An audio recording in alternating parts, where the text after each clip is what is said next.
So with that said, I'm going to take this name tag off. And I'm going to make some different comments. If that's okay. See, I got dragged into a little side conversation of sorts downstairs. And I offered some rather challenging words to some people.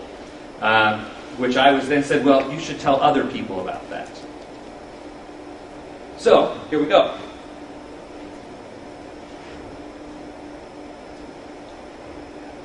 I spent a chunk of my career working with associations about what it is that makes them successful.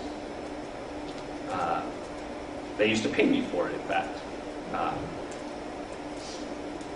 And so the question I want to put in front of you all as members of NHMA, and I'm going to have some particular things I'm going to ask the board and the advisory council to think about in a moment.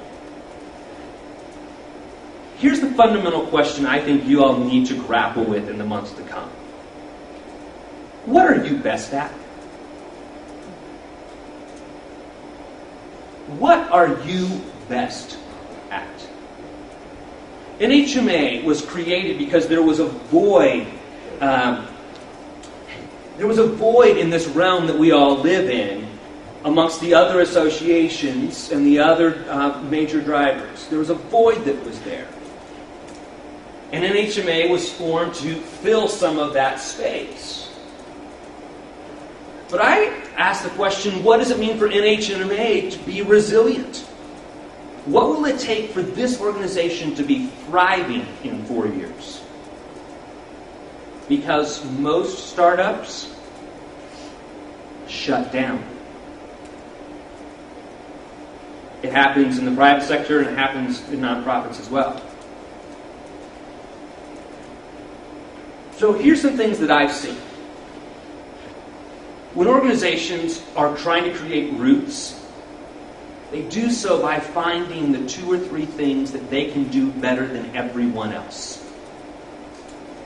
And they tend to make some hard choices about some things that they may not be able to do for now. But when they find that thing that they do better than everyone else, it does a couple of things. First of all, it drives value. It continues to enhance the prestige of the organization, but also continues to demonstrate that when this organization touches it, it will be successful. The second thing it does, when you focus on the thing that you're best at, the second thing it does, it attracts resources. It attracts volunteer, people time resources, and it also attracts financial resources.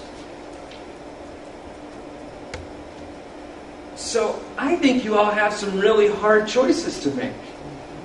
I sat in a conversation downstairs. I stopped, look, 18 pages worth of just wonderful thoughts fill the wall. And that has to be distilled.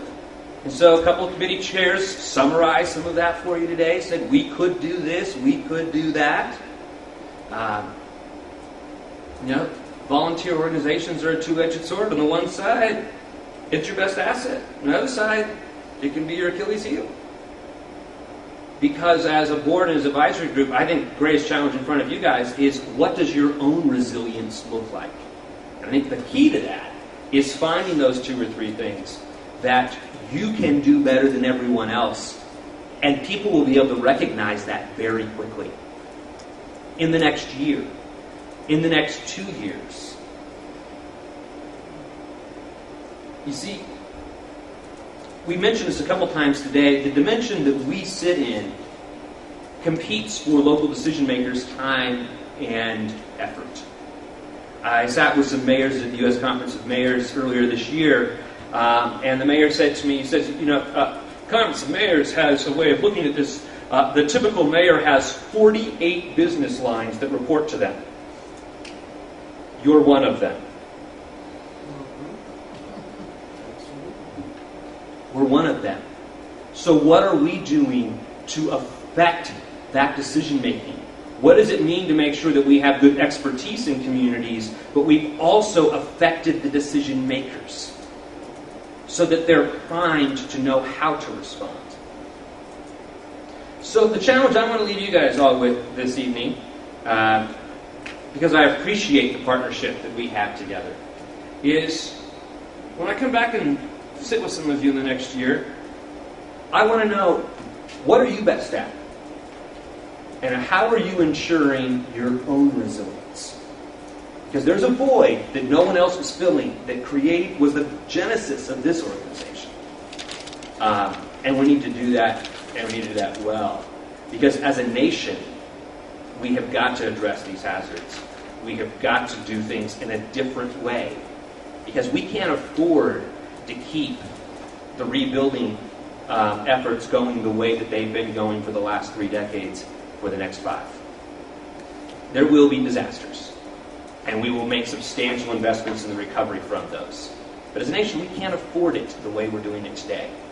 And I think what this group offers is a window into something that may actually advance the economic resilience of this country. And that's something we'd all be better off for.